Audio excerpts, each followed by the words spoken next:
Party నిర్ణయం చేసి ఈ సమావేశం జరపాలి. మా అదృష్టానికి తిరుమావలన్ గారు రావటానికి ఒప్పుకోవటం, రవికుమార్ గారు కూడా నేను వస్తానని అంగీకరించడంతో అప్పుడు దీనికోసం మేము కొంత సీరియస్గానే అధ్యయనం చేయటం మొదలుపెట్టాము. ఇవన్నింటి నేపథ్యంలో రాజకీయంగా ఏది సరి అయిన పద్ధతి అని గతంలో చర్చ జరిగినప్పుడు ఇందిరాగాంధీ గారు ఒక సీలింగ్ విధించారు. అప్పటి 71 జనాభా ప్రకారం లెక్కలు వేసుకుందాం, దాని ప్రకారమే ఇక ఈ పునర్వ్యవస్థీకరణ కొనసాగుతుంది అని. దాని ప్రకారం 540 దగ్గరన ఇప్పుడు సీటు దానిపైన సీలింగ్ విధించారు. 2002లో రాజ్యాంగ సవరణ ద్వారా ఈ సీలింగ్ని కొనసాగించారు.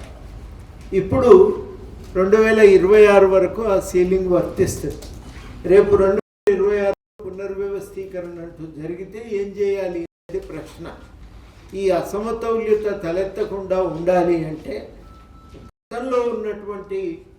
గతంలో ఏదైతే 2 సీలింగ్ విధించారో 71 జనాభా ప్రకారం, దాని ప్రకారం సీలింగ్ విధిస్తే సీట్లు పెరిగాయి, కానీ నియోజకవర్గాల పునర్వ్యవస్థీకరణ మాత్రమే చేసుకోవటానికి అవకాశం ఉంటుంది. అట్లాంటి ప్రయత్నం జరిగితే బాగుంటుంది అనేది దక్షిణాది రాష్ట్రాలు సూచన. ఈ సూచన చాలా సీరియస్గా మరి ఇవాళ పట్టించుకోవాల్సిన అవసరం ఉంది. దానికోసం మరి దక్షిణాది రాష్ట్రాలు సమావేశాలు పెడుతున్నారు, ముఖ్యమంత్రులు సమావేశం అవుతున్నారు. వాళ్ళందరూ సమావేశం అవుతున్నారు, కానీ విషయానికి సంబంధించిన సమగ్రమైన అవగాహన మనకి ఇక్కడ ఇంకా ఏర్పడటం లేదు. తెలంగాణలో ప్రత్యేకంగానైతే ఇంకా ఏర్పడటం లేదు. ఈ నేపథ్యంలో ఇవాళ మరి మనము సీరియస్గానే ఈ అంశం పైన దృష్టి పెట్టవలసినటువంటి అవసరం ఉంది. దానికి తగ్గట్టుగానే దీన్ని కొంత సీరియస్గా చేయాలని నిర్ణయించుకోవటం, తిరుమావళన్ గారు ఇక్కడి దాకా రావటానికి అంగీకరించటం, ఇవాళ మనం ఒక చర్చ ప్రారంభానికి ఇది ఉపయోగపడుతుంది అనేది ఒక ఆశ. ఇంతకుముందే ఆమ్ ఆద్మీ పార్టీ నాయకులు కొంత ప్రయత్నం చేశారు, వాళ్ళు కూడా కొంత సమాచారం సేకరించి పెట్టారు. ఇవన్నీ ఒక ఎత్తైతే ఈ చర్చను సీరియస్గా ముందుకు తీసుకుపోవటం ఇవాళటి అవసరం. ఇది ఇవాళటి అవసరం. వాస్తవానికి మీరు ఆర్బీఐ కేటాయింపులు, రాష్ట్రాలకు చేసిన కేటాయింపులు చూస్తే 22-23 సంవత్సరానికి సంబంధించిన గణాంకాలు దొరుకుతున్నాయి. ఇప్పుడు ఆ గణాంకాల ప్రకారము 1,23,000 కోట్లు ఉత్తరప్రదేశ్కు పోతే 30,000 కోట్లు తెలంగాణకు వస్తాయి. మన దగ్గర ఈ పైసలు కేంద్రం నుంచి రావటం అనేది కావలసిన స్థాయిలో రావట్లేదు.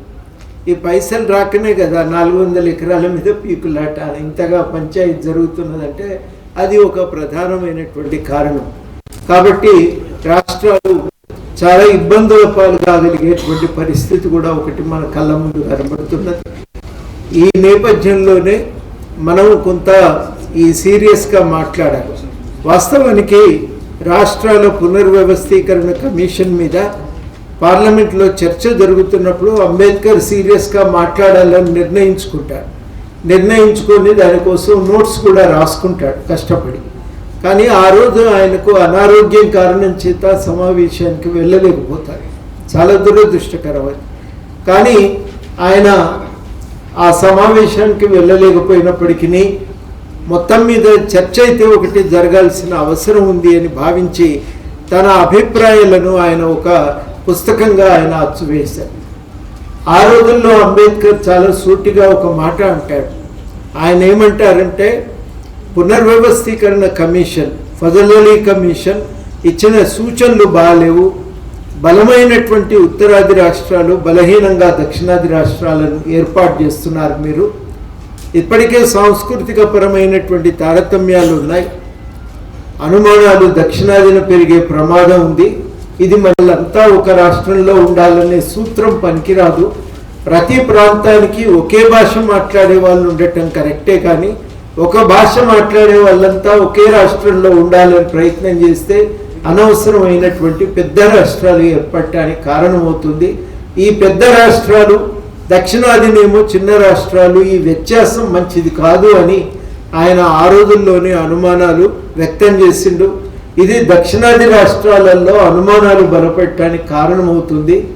ఇది క్రమక్రమంగా మనం జాగ్రత్త పడకపోతే ఇది కనుక పెరిగితే ఇంకా నష్టం జరుగుతుందనే మాట కూడా వారు అంబేద్కర్ గారు రాజ్యాంగ పార్లమెంటులో చెప్పాలనుకున్నటువంటి విషయాలన్నీ మనకు రాసి వారు అందజేయటం జరిగింది.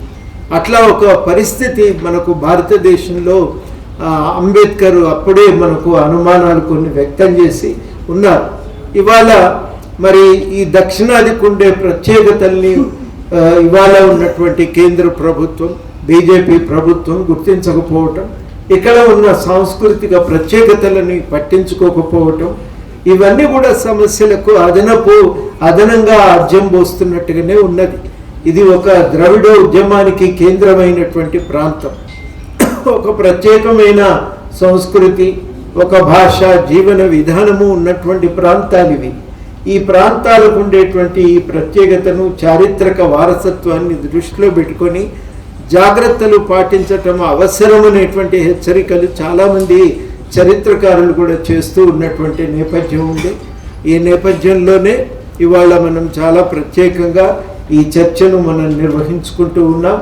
ఈ చర్చ ఇది వాళ్ళతోనే ఆగిపోతుందని నేను అనుకోవటం లేదు. ఇది ప్రారంభం, ఒక చాలా లోతైనటువంటి ఒక చర్చకి ఇది ఒక అవకాశాన్ని కలిగిస్తుంది. ఇది ప్రారంభము. దీన్ని ఇంకా సీరియస్గా మనం ముందుకు తీసుకువెళ్ళవలసి ఉంది.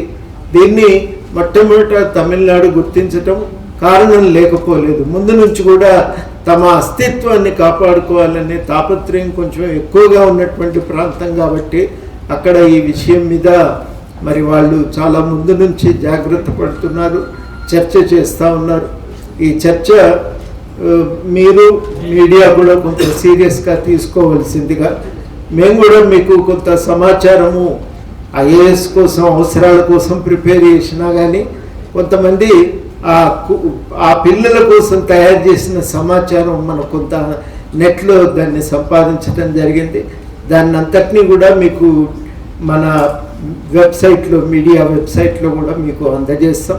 అవన్నీ కూడా మీరు పరిశీలించవలసిందిగా, మిగతా మిత్రుల కోసం కూడా వెబ్సైట్లో విరివిగా సర్క్యులేట్ చేస్తామని కూడా అందరికీ హామీ ఇస్తూ